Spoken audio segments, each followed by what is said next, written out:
যাও সয়া চাং।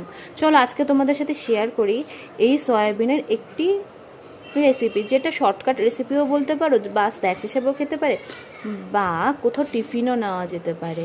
চলো শেয়ার করে নিই তাহলে আমি সয়াবিনগুলোকে আগে ভিজিয়ে নিচ্ছি। আমি এটাকে 15 থেকে 20 মিনিটের মতো ভিজিয়ে নেব।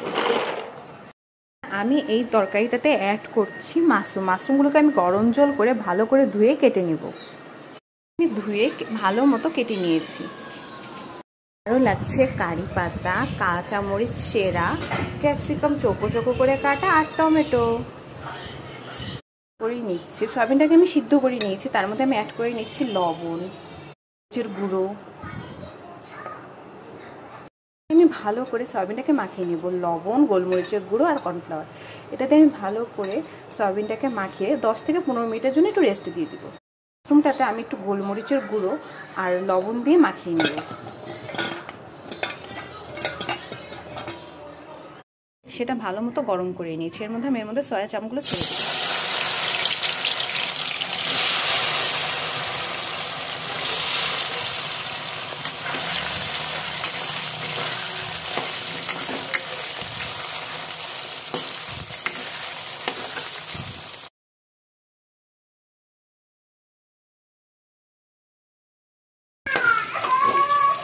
ক্যাপসিকামগুলো তুলে নিচ্ছি।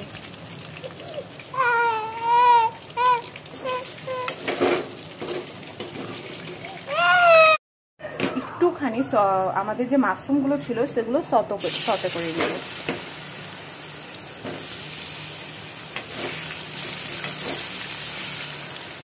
গুলো হালকা সতে হয়ে গেছে, এখন আমি এটাকে তুলে নিব। মাশরুমটা তুলে নেওয়ার পর যে তেলটা রয়ে গেছিলো তার মধ্যে অল্প একটুখানি রসুন কুচি আর সামান্য একটুখানি পেঁয়াজ কুচি দিয়ে ভালো করে নাড়াচাড়া করে নেব। রসুনটা ভাজা হয়ে আসার পর এর মধ্যে আমি টমেটো আর ক্যাপসিকামটা অ্যাড করে দেব।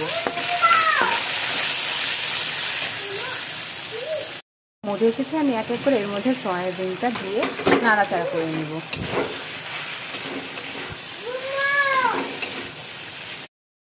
মাশরুমগুলোও অ্যাড করে নিচ্ছি।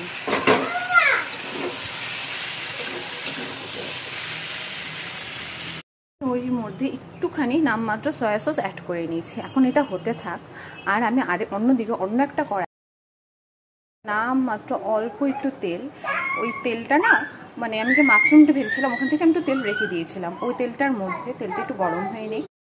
আমি একটা শুকনো লঙ্কা, দুটো কাঁচা লঙ্কা আর একটু কারি পাতা আর একটুখানি রসুন অ্যাড করে ভালো করে ভেজে নেব।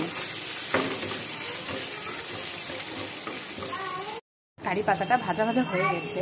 এখন আমি এটা আমাদের যে গ্রেভিটা তৈরি করেছি ওটার মধ্যে অ্যাড করে দেব। অ্যাড করে একটু নাড়াচাড়া করে আমি এখন এটাকে নামিয়ে নেব। সয়া এবং মাশরুম দিয়ে একটি 65-এর মতো গ্রেভি তৈরি। এটা চাইলে রুটির সাথে বা ফ্রাইড রাইস বা পোলাও বা সোজাও খাওয়া যায়, বা নুডলসের সাথেও এটা খুব ভালো লাগবে।